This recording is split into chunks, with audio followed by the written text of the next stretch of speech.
વિદ્યાર્થી મિત્રો, welcome to Gujarat જ્ઞાન યુટ્યુબ ચેનલ.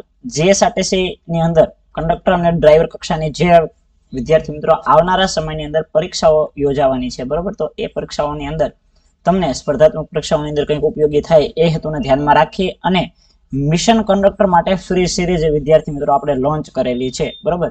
તો આ ફ્રી સિરીઝ છે એનો મેક્સિમમ તમે બધા વિદ્યાર્થી મિત્રો લાભ ઉઠાવો એવી દોસ્તો આશા છે. પરંતુ દિન પ્રતિદિન ખબર નહીં, હવે તમને ઈચ્છા ન હોય કે તમારી મરજી ન હોય કે એક જે હોય ને રેગ્યુલરિટી કન્ટિન્યુ એ તમે જાળવી ન શકતા હોય તો ખબર નહીં આવે. કારણ કે દિન પ્રતિદિન જે કાંઈ પ્રતિસાદ મળવો જોઈએ એ પ્રતિસાદ છે તે ઓછો થતો જાય છે.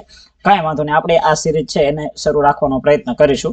આજે છે વિદ્યાર્થી મિત્રો 22 નંબરનો પાઠ. આ અગાઉ આપણા છે 21 જેટલા લેક્ચર મૂકી દીધા છે. જે વિદ્યાર્થીઓએ નથી જોયા એ મિશન કંડક્ટર સિરીઝ નામના પ્લેલિસ્ટ ની અંદર જઈ અને જોઈ લેજો. તારીખ છે વિદ્યાર્થી મિત્રો આજે 12, બરોબર. તો આ રીતે કન્ટિન્યુ છે તે આગળ આપણે વધતા રહીશું. પ્રથમ પ્રશ્ન તમારા મોબાઈલની સ્ક્રીન ઉપર આવી ગયો છે કે રાજ્ય રોડ સેફટી પરિષદની પ્રથમ બેઠક ક્યારે ભરાઈ હતી? ઓપ્શન એ ની અંદર જોવા મળે છે તમને 11 મે 2023. ઓપ્શન બી ની અંદર જોવા મળે છે 11 મે 2015. સોરી, અહીંયા 13 આપેલું છે. ઓકે. ઓપ્શન સી ની અંદર જોવા મળે છે 11 મે 2014. ઓપ્શન ડી ની અંદર જોવા મળે છે 11 મે 2016. આ રીતના કંઈક ઓપ્શન આવેલા છે. ગઈકાલે જે વિદ્યાર્થીઓએ વિડીયો જોયો હોય એને વિદ્યાર્થી મિત્રો આપણે રાજ્ય રોડ સેફટી પરિષદ છે એના વિશે આખી વાત કરી હતી કે જે ગુજરાત રોડ સેફટી પોલિસી જે છે એ અંતર્ગત રાજ્ય રોડ સેફટી પરિષદની સ્થાપના કરવામાં આવી હતી, બરોબર. યાદ રાખજો. જેની પ્રથમ બેઠક છે એ 2015 માં યોજાઈ હતી. ક્યારે? 2015 માં. તારીખ તો આગળ આપેલી છે 11 મે 2015 ના રોજ છે એ રાજ્ય રોડ સેફટી પરિષદની પ્રથમ બેઠક ભરાઈ હતી. હવે દોસ્તો છે એ થોડાક આગળ વધીએ તો આના વિશે કઈ જણાવવાની જરૂર નથી, તેમ છતાં ફટાફટ જણાવી દઉં કે ભાઈ રાજ્ય રોડ સેફટી પરિષદ એ શેને અંતર્ગત ભરાય? તો કે ગુજરાત રોડ સેફટી પોલિસી અંતર્ગત. તો આ ગુજરાત રોડ સેફટી પોલિસી છે એ ક્યારે બની? તો કે 2016 ની અંદર આ પોલિસી બની. પ્લસ 2017 ની અંદર આ પોલિસી છે તેને દોસ્તો જાહેર કરવામાં આવી. ઓકે, આ પોલિસીને જાહેર કરવામાં આવી. બની ક્યારે? તો કે 2016 ની અંદર બનેલ, બરોબર. આ વસ્તુ એટલી તમને યાદ રહી ગયું. 2016 ની અંદર બનેલી, 2017 ની અંદર જાહેર કરવામાં આવેલી. એની પ્રથમ બેઠક છે તે 11 મે 2015 ના રોજ છે એ નક્કી કરવામાં આવી. ખાસ કરીને આ જે રોડ સેફટી પરિષદ છે એની જે બેઠક યોજાય છે તે બેઠકની અંદર નિર્ણય લેવાની સત્તા કોને હોય છે? તો ગુજરાતના પરિવહન મંત્રીને. તો કે પરિવહન મંત્રી, હાલના ગુજરાતના પરિવહન મંત્રી કોણ છે દોસ્તો? તો કે હર્ષભાઈ સંઘવી. ઓકે, હર્ષ સંઘવી છે તે પરિવહન ખાતું આપણું અત્યારે હાલનું સંભાળે છે. તો આની અધ્યક્ષતાની અંદર બેઠક નક્કી કરવામાં આવે છે. અને અલગ અલગ દાખલા તરીકે વાત કરું તો એવું નક્કી કરવામાં આવ્યું હતું જ્યારે પ્રથમ બેઠક બેસાડી ત્યારે કે ભાઈ 2020 આવે ને 2020 ત્યાં સુધીમાં લગભગ 50% જેટલો અકસ્માતનો દર ઓછો કરવો. દાખલા તરીકે અત્યારે 100 જેટલા અકસ્માતો થતા હોય, બરોબર, વર્ષ દરમિયાન. તો એ અકસ્માતનો દર છે 100 ની જગ્યાએ 50 પહોંચાડવો. આવો કંઈક નિર્ણય, આવો કંઈક ધ્યેય છે તે નક્કી કરવામાં આવ્યો હતો. તો આવી બેઠક છે તે યોજવાનું કામ છે એ દોસ્તો ગુજરાત રોડ સેફટી પોલિસી અંતર્ગત થાય છે. આ પોલિસીની અંદર એક પરિષદ યોજાય છે. એ પરિષદની પ્રથમ બેઠક ક્યારે યોજાઈ હતી? 11 મે 2015. અહીંયા તમારો જવાબ થાય છે. ઓકે, વધી જઈએ આગળ. કહેવતનો અર્થ જણાવો. હંસ ગયા ને બગલા રહ્યા. પ્રશ્નાર્થ મતલબ કે તમને અહીંયા આગળ એનો કહેવતનો અર્થ શું થશે એ તમારે જણાવવાનું છે. ઓકે, હંસ ગયા ને બગલા રહ્યા. ઓકે, હંસની વેલ્યુ અને બગલાની વેલ્યુ બધાને ખ્યાલ જ છે, બરોબર. એની વેલ્યુ સમજી જશો તો પણ ઓપ્શન ઇઝીલી તમને અહીંયા છે તે ડિવાઈડ કરતા આવડી જશે. ઓપ્શન એ ની અંદર એવું કહે છે કે અસલ વસ્તુની સાથે નકલી વસ્તુ પણ જતી રહેવી, બરોબર. ઓપ્શન એ એવું કહેવા માંગે છે. જોઈએ ઓપ્શન બી શું કહે છે કે અસલ વસ્તુ જતી રહી ને નકલી વસ્તુ કાયમ રહી. ઓકે, ઓપ્શન બી આવું કહેવા માંગે છે કંઈક. ઓપ્શન એવું કહે છે કે એક જાતે બધી વસ્તુ જતી રહેવી. એક જાતે બધી વસ્તુ જતી રહેવી એટલે એક સાથે આપણે કહીએ ને એક સાથે બધી જ વસ્તુ જતી રહેવી કે પછી આપેલ તમામ. ઓકે, તો અહીંયા બગલા રહ્યા, બગલા રહેવાની તો વાત જ છે. તો અહીંયા નકલી અને અસલી બંને વસ્તુ જાય છે તો આ પણ નહીં આવે.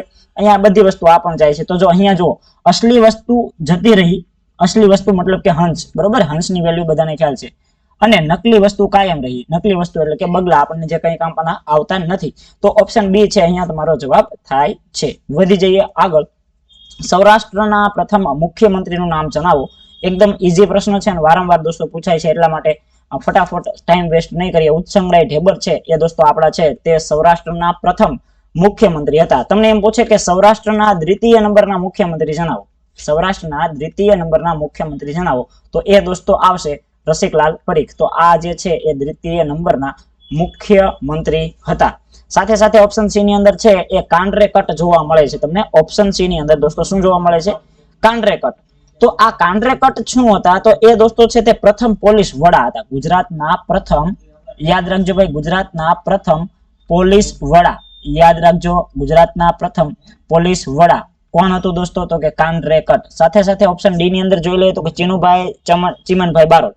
બરોબર, ચીનુભાઈ બારોટ છે તે, બારોટ ને બેરોટન, સોરી બારોટ બોલાઈ ગયું છે, બેરોટન છે. આ શું હતા દોસ્તો? તો એ હતા વિદ્યાર્થી મિત્રો આપણે જે અમદાવાદના જે મેયર કહીએ ને, આપણે અમદાવાદની અંદર મેયર તરીકે ફરજ બજાવતો હોય, તો ગુજરાતની અંદર જે અમદાવાદ આવેલું છે તો અમદાવાદના પ્રથમ મેયર હતા.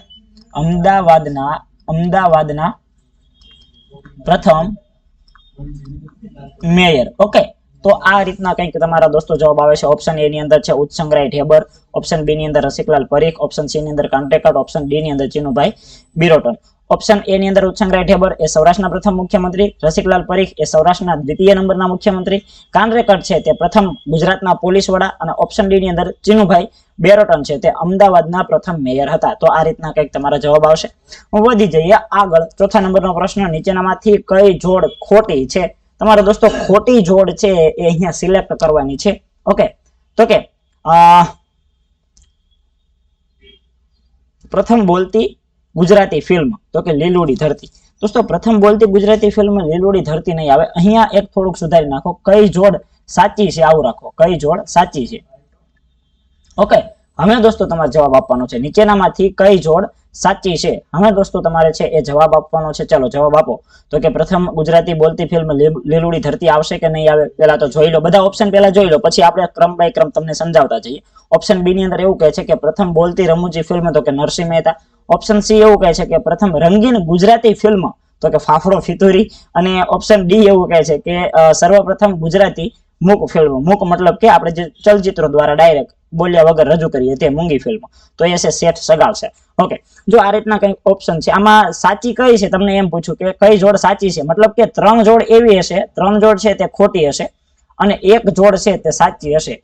હવે પેલા વિદ્યાર્થી મિત્રો તમારે સાચી જોડ તમને ખ્યાલ હોવો જોઈએ. તો ઓપ્શન ડી આપણો સાચો જવાબ થશે. એટલે કે સર્વપ્રથમ ગુજરાતી મૂંગી ફિલ્મ તમને પૂછે, મૂંગી ફિલ્મ એટલે કે મૂક ફિલ્મ, તો શેઠ સગાળ છે. પણ યાદ રાખજો દોસ્તો, શેઠ સગાળ છે મૂવી છે ને, મૂવી, આ મૂવી દોસ્તો રજૂ થઈ નથી, રજૂ ન થઈ. યાદ રાખજો, આ મૂવીને રજૂ કરવામાં આવેલી નહોતી. તો ભાઈ રજૂ થઈ તો ભાઈ એ મૂવી કઈ હતી? રજૂ થઈ હશે આગળ જતા, બરોબર. તો એ મૂવી કઈ હતી? તો શ્રી કૃષ્ણ સુદામા. કઈ મૂવી? શ્રી કૃષ્ણ સુદામા. પણ કેવી મૂવી સાહેબ? તો કે એ પ્રથમ મૂક ફિલ્મ કહેવાય. રજૂ થયેલી પૂછે તમને તો કે શેઠ સગાળ છે, અને રજૂ ન થઈ એ ફિલ્મ પૂછે કેવી? મૂક ફિલ્મ, તો આવશે શેઠ સગાળ છે. સાથે સાથે એમ પૂછે કે રજૂ થઈ એ કઈ? રજૂ થઈ, બરોબર. તો રજૂ થઈ એ શ્રી કૃષ્ણ સુદામા. ચાલો ત્યારે ઓપ્શન ડી ક્લિયર થઈ ગયો. તમને પેલા તો એ ખબર હોવી પડે કે સર્વપ્રથમ ગુજરાતી મૂક ફિલ્મ પૂછે તો શેઠ સગાળ છે જે રજૂ થઈ નહોતી, અને બીજું સર્વપ્રથમ ગુજરાતી મૂક ફિલ્મ રજૂ થઈ હોય એવી તો કે શ્રી કૃષ્ણ સુદામા. અહીંયા સુધી ક્લિયર. હવે દોસ્તો પ્રથમ બોલતી ગુજરાતી ફિલ્મ, મતલબ કે બોલતી ફિલ્મ તમારે જણાવવાની છે. તો બોલતી ફિલ્મની અંદર નરસિંહ મહેતા આવશે. અહીંયા લીલુડી ધરતી છે તે નહીં આવે. કઈ આવશે? તો કે નરસિંહ મહેતા. તો આ છે એ આપણી બોલતી ફિલ્મ હતી પ્રથમ. પછી છે કે પ્રથમ બોલતી રમૂજી ફિલ્મ, રમૂજી ફિલ્મની અંદર ફાફડો ફિતુરી આવશે, નરસિંહ મહેતા નહીં આવે. કઈ આવશે દોસ્તો? ફાફડો. કઈ આવશે? ફાફડો ફિતુરી. ચાલો ત્યારબાદ આગળ વધી જઈએ. પ્રથમ રંગીન ફિલ્મ, પ્રથમ રંગીન ફિલ્મ છે બધાને ખ્યાલ હોય. રંગીન એટલે કે કેવી? આમ ગ્રીન, તમારે એમ સમજી લેવાનું, બરોબર. રંગીન એટલે ગ્રીન એવું સમજી લેવાનું. તો રંગીન પૂછે તો કઈ આવશે? લીલુડી ધરતી. ધરતી કેવી હોય? લીલી હોય. લીલીને શું કહીશું? ગ્રીન. તો કે લીલુડી ધરતી. ચાલો તો અહીંયા આ કંઈક રીતે તમારા ઓપ્શન છે, તમારે બધાને યાદ રાખવાના છે. પ્રથમ બોલતી ગુજરાતી ફિલ્મ નરસિંહ મહેતા, પ્રથમ રમૂજી ફિલ્મ ફાફડો ફિતોરી, પ્રથમ રંગીન ફિલ્મ લીલુડી ધરતી, પ્રથમ મૂંગી ફિલ્મ શેઠ સગાળસા જે રજૂ થઈ નહોતી, અને પ્રથમ રજૂ થઈ હોય એવી મૂંગી ફિલ્મ એટલે શ્રી કૃષ્ણ સુદામા. વધી જઈએ આગળ. ઓકે દોસ્તો, શ્રેણીને લગતો કંઈક પ્રશ્ન છે એ તમને અહીંયા પૂછવામાં આવેલો છે. કેવો? શ્રેણીને લગતો પ્રશ્ન છે. થોડુંક મગજ છે કચવાનું છે તો તમને અહીંયા જવાબ આવશે. અહીંયા સૌથી પહેલા 3 આપેલા છે. ઓકે, ત્યારબાદ વિદ્યાર્થી મિત્રો 7 આપેલા છે, ત્યારબાદ દોસ્તો 16 આપેલા છે, ત્યારબાદ દોસ્તો છે એ 32 આપેલા છે, અને ત્યારબાદ 57 આપેલા છે. તો પછી આગળ શું આવશે? અહીંયા શું આવશે એ તમારે મને કહેવાનું છે. હવે 3 દુ 6 + 1 7. તો ઓકે આગળ વધીએ.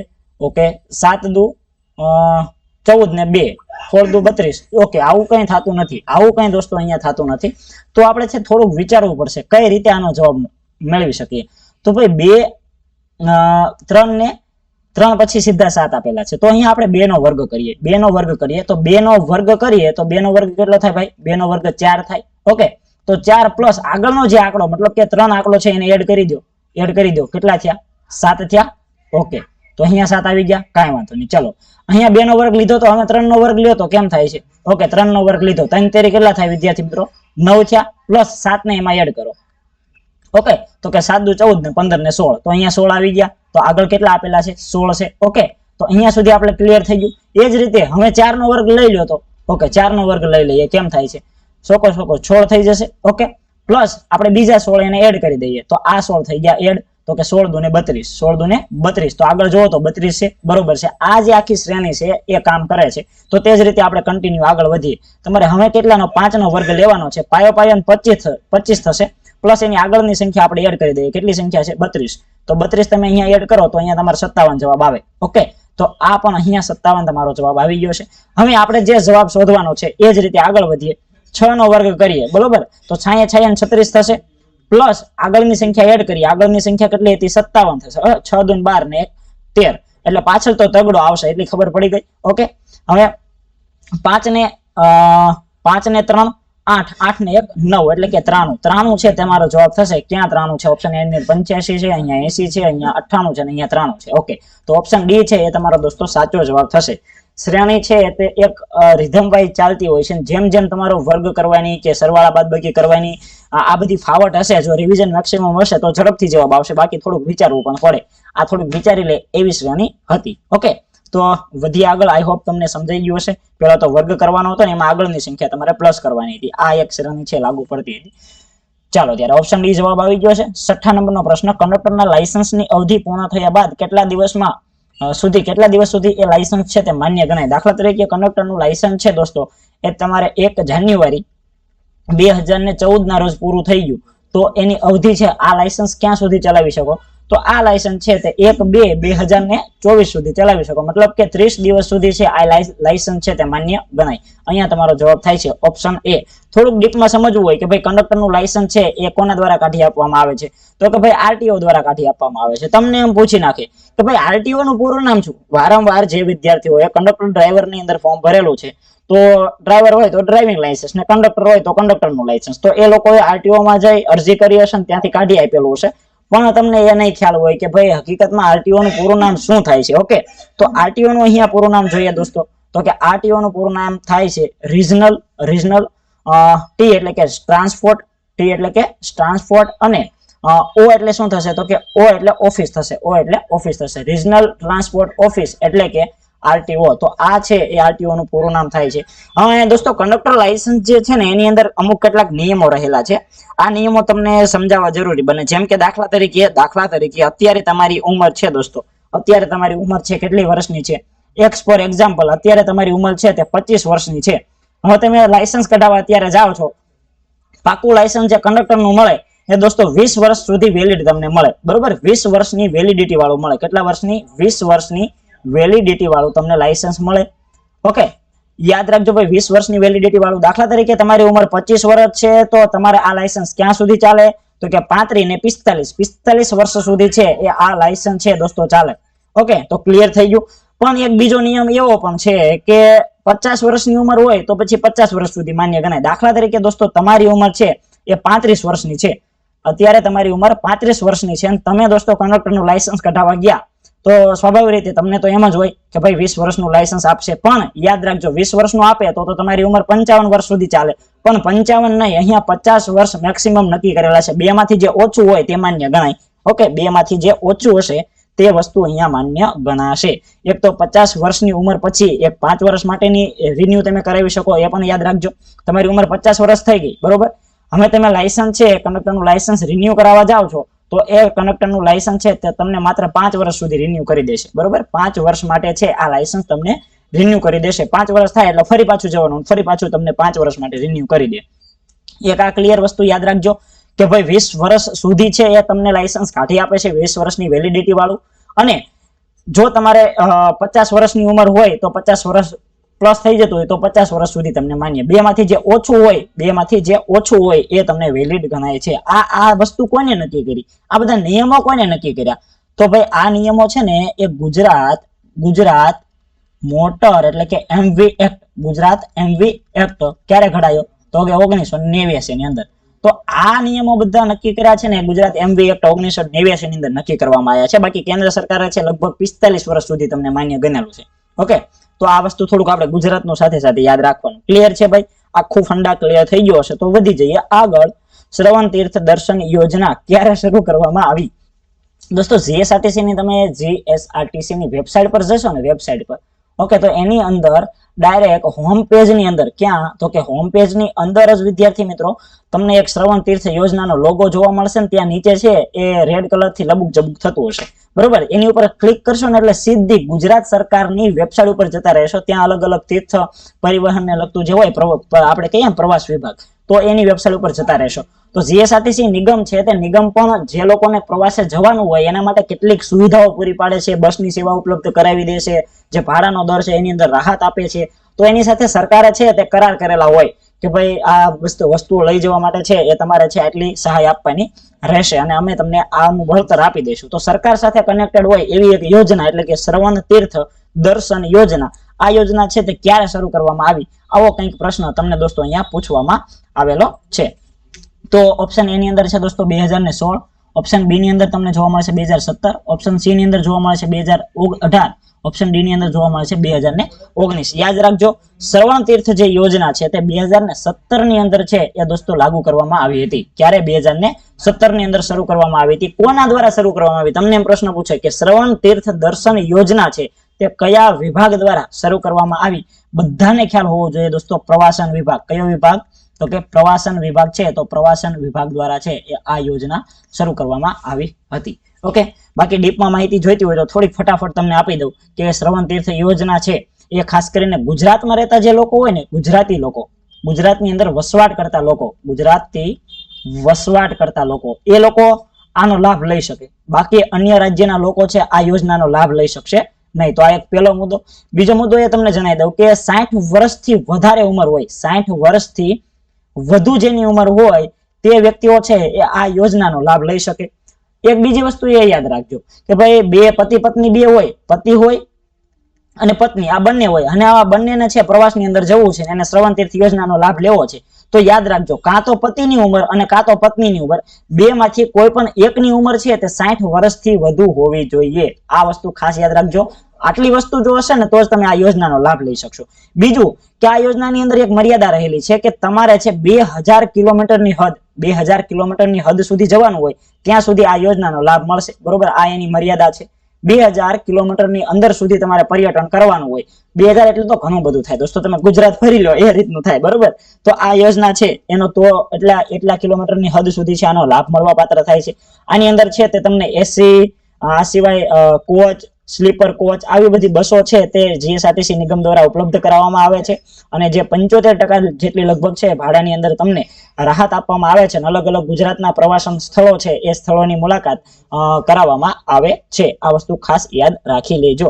અથવા તો જેની વર્ષ 70 વર્ષથી પણ વધારે છે, એક આ પોઈન્ટ તમારે યાદ રાખવો હોય તો એ યાદ રાખી શકો. દાખલા તરીકે તમારી ઉંમર છે એ 70 વર્ષ ઉપર છે અને તમે શ્રવણ તીર્થ યોજનાનો લાભ લેવા માંગો છો તો તમને તો દોસ્તો જે 75% રાહત મળવાની હોય એ મળશે. સાથે સાથે 18 વર્ષથી ઉપરની એક વ્યક્તિ તમે સાથે લઈ જઈ શકશો. ઉપરની વ્યક્તિ તમે સાથે લઈ જઈ શકશો, બરોબર? આટલું મને અત્યારે યાદ આવે છે, બાકી કઈ યાદ આવતું નથી. જેમ યાદ આવશે તેમ જણાવી દઈશ. અને આ યોજનાની અંદર લગભગ છે એ 3 દિવસ સુધી પ્રવાસ હોય, 3 દિવસથી વધારે નહીં. કેટલા દિવસ?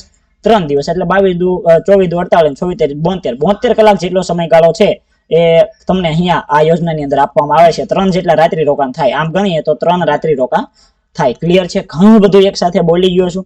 બધાએ નવા હશે તેને ખ્યાલ નહીં હોય, ફરીથી એકવાર રિપીટ કરી દઉં કે ભાઈ શ્રવણ તીર્થ યોજના છે તે 2017 ની અંદર પ્રવાસન વિભાગ દ્વારા લાગુ કરવામાં આવેલી હતી. ગુજરાતની અંદર જે લોકો વસવાટ કરે છે તો ગુજરાતની અંદર વસવાટ કરતા તમામ લોકો છે કે જેની ઉંમર 60 વર્ષથી વધુ છે, ચાહે તે પત્ની હોય કે પતિ હોય, તે આ યોજનાનો લાભ લઈ શકે છે. આ યોજનાની મર્યાદા એ રહેલી છે કે આની અંદર તમે મેક્સિમમ વધુમાં વધુ 2000 કિલોમીટર સુધીનો પ્રવાસ કરી શકો છો.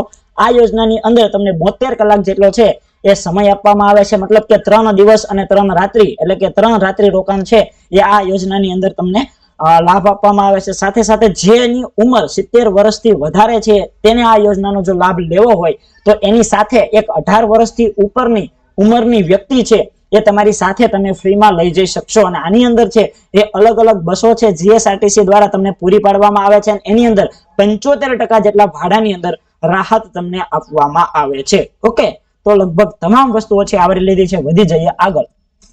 8મા નંબરનો પ્રશ્ન, સક્રિય વિન્ડોને બંધ કરવા માટે વપરાતી કી. દાખલા તરીકે દોસ્તો અત્યારે હું પાવરપોઈન્ટ પ્રેઝન્ટેશન વાપરું છું. હવે આ પાવરપોઈન્ટ પ્રેઝન્ટેશન ને દાખલા તરીકે સક્રિય વિન્ડો એટલે કોઈ પણ વિન્ડો હોય એને બંધ કરવું હોય તો કઈ કી વપરાશે? Alter F7, alter F4, alter F6 કે અલ્ટર F5. ઘણા બધા અલ્ટર F5 પણ જશે પણ આ નહીં આવે. અહીંયા તમારો જવાબ છે તે ઓપ્શન બી છે, એ તમારો સાચો જવાબ થશે, અલ્ટર F4. ચાલો થોડું પ્રેક્ટિકલ કરીને જોઈએ. આજે આપણે પ્રેક્ટિકલ કરીએ. ઓકે, નીકળી ગયા છે બહાર. હવે દોસ્તો અલ્ટર F4 દબાવું છું. એક જ મિનિટ. આપણે છે હોમ પેજ ઉપર આવી ગયા છે. અલ્ટર F4 દબાવું છું તમારી સમક્ષ. જુઓ તમે શું થાય છે. જુઓ, અલ્ટર F4 દબાયું એટલે તરત જ વિદ્યાર્થી મિત્રો એમ કહે છે કે તમારે સ્વિચડ યુઝર એટલે કે બંધ કરવું છે કે નહીં એમ પૂછે. જો તમે એન્ટર ક્લિક કરશો એટલે સીધું તમારું અહીંયા પીસી છે, લેપટોપ છે તે તમારું બંધ થઈ જશે. ઓકે, તો આપણે કેન્સલ દઈ દઈએ અને પ્રેક્ટિકલ કરીને તમને દેખાડ્યું એટલે ફરી પાછા આપણે આપણા રસ્તે આગળ વધી જઈએ. તો અહીંયા ઓપ્શન બી છે તમારો સાચો જવાબ થશે. અલ્ટર F4 થી શું કરશે તો કે જે કઈ સક્રિય વિન્ડો છે તે સક્રિય વિન્ડોને તમે બંધ કરી શકશો. ત્યારબાદ આગળ વધી જઈએ. Right alignment. જો ઇંગ્લિશની અંદર શબ્દ છે, આ જે રાઈટ એલાઇનમેન્ટ છે ને તે ઇંગ્લિશનો શબ્દ છે, યાદ રાખજો. બરોબર, રાઈટ એલાઇનમેન્ટ.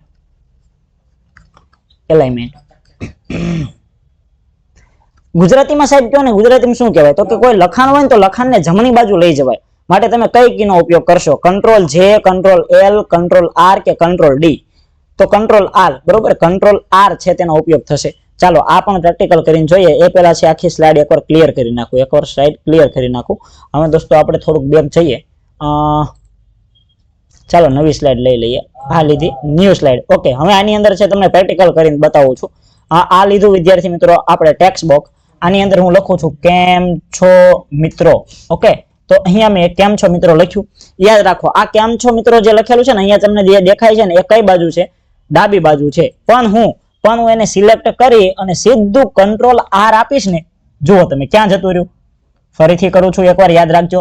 જો આ કેમ છો લખેલું છે એને કર્યું સિલેક્ટ થઈ ગયું. હવે તમને યાદ રાખો કંટ્રોલ R દબાવું છું. ઓકે, જોઈજો કેમ છો લખેલું ક્યાં જતું રહેશે. જોઈ લો કઈ બાજુ જતું રહ્યું? જમણી બાજુ જતું રહ્યું. તો અહીંયા તમને પ્રશ્ન એ જ પૂછ્યો હતો. પ્રશ્ન દોસ્તો તમને એ જ પૂછેલો હતો કે કઈ પણ લખાણ હોય તો લખાણને જમણી બાજુ લઈ જવા માટે કઈ કીનો ઉપયોગ થાય? કંટ્રોલ R નો ઉપયોગ થશે. વધી જઈએ આગળ. ઓકે, છેલ્લા નંબરનો પ્રશ્ન. તાજેતરમાં રજૂ થયેલા સ્વચ્છતા સર્વેક્ષણની યાદીમાં કયા શહેરને પ્રથમ ક્રમાંક મળેલો છે? દોસ્તો ગઈકાલે જ એક યાદી બહાર પડી.